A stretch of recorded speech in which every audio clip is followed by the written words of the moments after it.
تو صوفیہ نے کہا کہ روح الہی حضرت عیسیٰ کو دی گئی اور روح محمدی یہ غوث پاک کو دی گئی.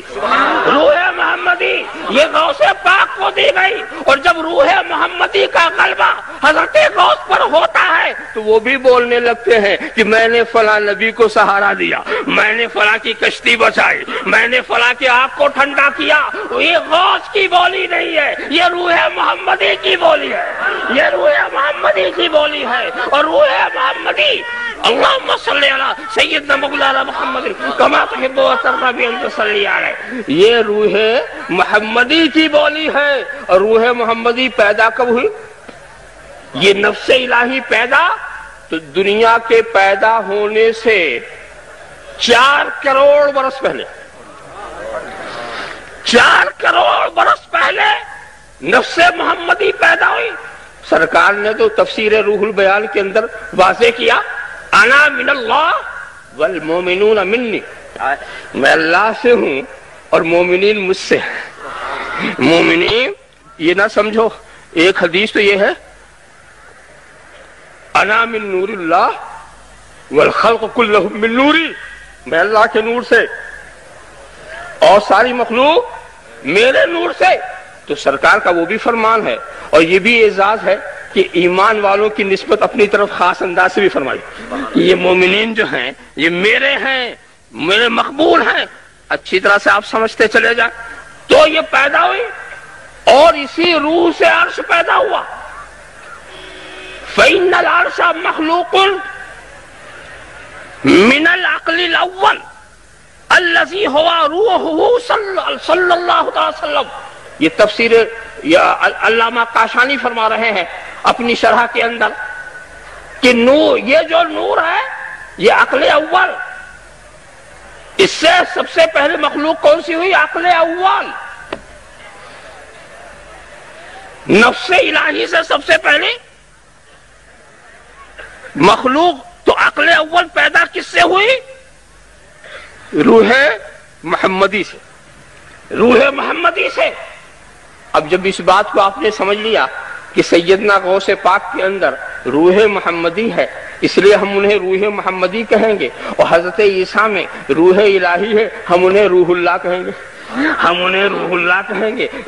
دونوں میں دونوں ارواح, تو ان کا معاملہ ہی کچھ ایسا. بات بھی سمجھ میں آتی ہے. یہ روح محمدی جو ہے ڈائریکٹ کیوں؟ اس لیے کہ حضرت سرکار جو ہیں ہمارے غوث پاک سارے اولیاء صفات محمدی کے مظہر ہیں اور غوث پاک ذات محمدی کے مظہر ہیں. غوث پاک ذات محمدی کے مظہر ہیں.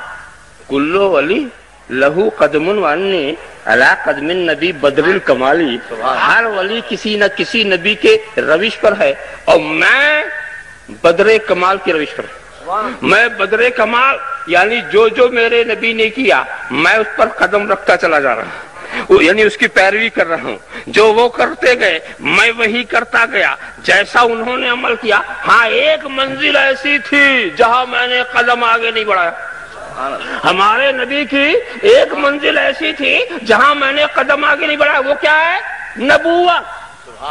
نبوت کے سوا جتنے صفات سرکار میں ہیں ان کی تجلیاں, ان کا آئینہ ہے جناب غوث پاک, اس کا آئینہ ہے جناب غوث پاک. آپ خیال کرتے چلے جائیں. اللہم صلی علی سیدنا مولانا محمد وعلی سیدنا مولانا محمد کما تحب و ترضی بان تصلی علیہ. اسی لیے میں آپ کو بتاؤں, اس آئینے کی بات یاد آ گئی تو ایک مسئلہ پوچھوں. مسئلہ یہ ہے, کسی نے وضو کیا تو وضو ٹوٹتا بھی تو ہے نا.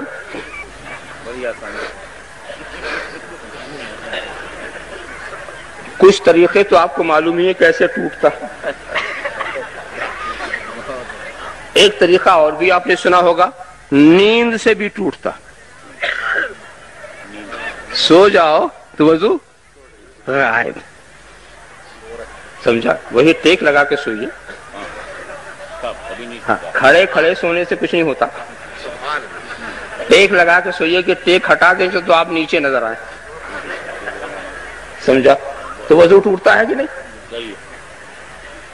کوئی ایسا بھی ہے جس کا وضو نہ ٹوٹتا ہو سونے سے بھی؟ کوئی ایسا بھی ہے؟ تو آپ کہیں گے یہ سرکار مدینہ کی شان، اس لیے کہ سرکار کا دل بیدار ہوتا، آنکھ سوتی، دل کبھی غافل نہیں کرتا۔ یہ سونے میں جو وضو ٹوٹنے کی بات صرف اس لیے ہے، کچھ سونا فی نفس ہی وضو توڑنے کا سبب نہیں ہے، یہ کوئی حد سے نہیں ہے سونا، بلکہ سونے میں آپ کے جوڑ سب ڈھیلے ہو جاتے ہیں، بے خبری ہوتی ہے۔ ایسے وقت میں کبھی ایسا ہو سکتا ہے کہ ریا خارج ہو، آپ کو پتہ بھی نہ چلے، تو امکان پیدا ہوتا ہے، اس لیے حکم لگا دیا جب سو گئے تو اٹھو تو وضو کرو۔ مگر کوئی ایسا بیدار ہو جس کی آنکھیں تو سو رہی ہوں، دل بیدار ہو، دل بیدار ہو، تو اب اس کا سونا اس کا وضو نہیں توڑتا۔ تو نبی کی بات تک تو بات سمجھ میں آ گئی، اور نبی کے دل کو اتنا بیدار اسی لیے رکھا کہ وہ ہر گھڑی کے لیے رحمت ہے، ہر فرد کے لیے رحمت ہے۔ اگر رحمت ہی سو جائے تو مہربانی کیا کرے گی؟ اگر رحمت ہی سو جائے تو مہربانی کیا کرے گی؟ معلوم ہوا کہ جو نبی سارے عالم کے لیے رحمت ہے، اس کا دل کبھی غافل نہیں ہو سکتا۔ اور پھر اس کے بعد ہم نے نبی سے پوچھا کہ سرکار آپ تو رحمت ہی ہیں، مگر آپ نے جس کو امام زمانہ بنا دیا، اگر وہ سو جائے، اگر وہ سو جائے، اگر وہ غافل ہو جائے تو سرکار کہیں گے نہ میں کبھی غافل ہوا، نہ میرا بیٹا کبھی غافل ہوگا۔ اللہم صلی علی سیدنا مولانا محمد کما تحب و ترضی بان تصلی علیہ۔ سبحان اللہ، سبحان اللہ۔ تو میں پورے اطمینان کے ساتھ پوری ذمہ داری سے کہتا ہوں کہ سیدنا غوث پاک یہ وہ ہیں جن کی آنکھیں سوتی ہیں، دل غافل نہیں ہوتا، دل غافل نہیں ہوتا۔ اور ایسا ہی انسان ضروری ہے کہ امام زمانہ بنے۔ اگر وہ کبھی غافل ہو گئے تو ہمارا ٹھکانہ کیا ہوگا؟ ہمارا ٹھکانہ کیا ہوگا؟ ایسے ہی ہو جو سو بھی رہا ہو تو غافل نہ ہو، سو بھی رہا ہو تو غافل نہ ہو۔ اس کو تم میری خطابت نہ سمجھنا، میں تمہیں حوالہ بھی دے دیتا ہوں۔ اتفاق دیکھیے، رسائل الارکان، علامہ بحر العلوم مولانا عبدالعلی فرنگی محلی، مولانا عبدالعلی بحر العلوم ان کی شان سے سب واقف ہیں۔ ان کا کوئی نام نہ لے تو یہ الگ بات ہے، مگر ان کی شان سے سب واقف ہیں۔ اعلیٰ حضرت فاضل بریلوی جیسی علمی شخصیت بھی انہیں بحر العلوم کہتے ہیں۔ بہرحال تو اب کسی اور کے کہنے کی ضرورت نہیں، کسی اور کے کہنے کی ضرورت نہیں۔ جو خود سمندر ہے وہ بھی سمندر سمجھ رہا، جو خود سمندر ہے وہ بھی سمندر کہہ رہا۔ پتہ نہیں جب سمندر کسی کو سمندر کہے تو کس کو کہے گا؟ یہ اپنا سا جو بڑا ہوگا نا اسی کو تو سمندر سمندر کہے گا۔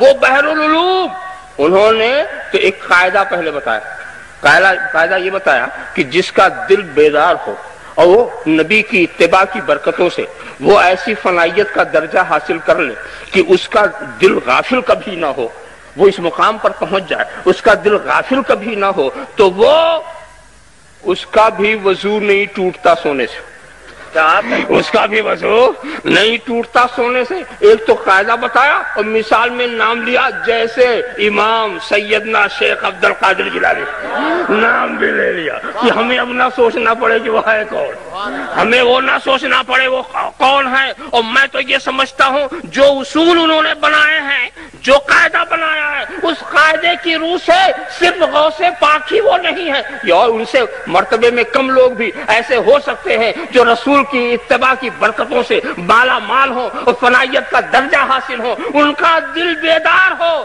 اس میں ہمارے خواجہ اجمیری ہیں، اس میں ہمارے خواجہ اجمیری ہیں۔ تو نہ غوث غافل نہ خواجہ غافل، نہ ہم سے غوث غافل نہ خواجہ غافل نہ رسول غافل، اب اور چاہیے کیا؟ اللہم صلی علی سیدنا مولانا محمد وعلی سیدنا مولانا محمد کما تحب و ترضی بان تصلی۔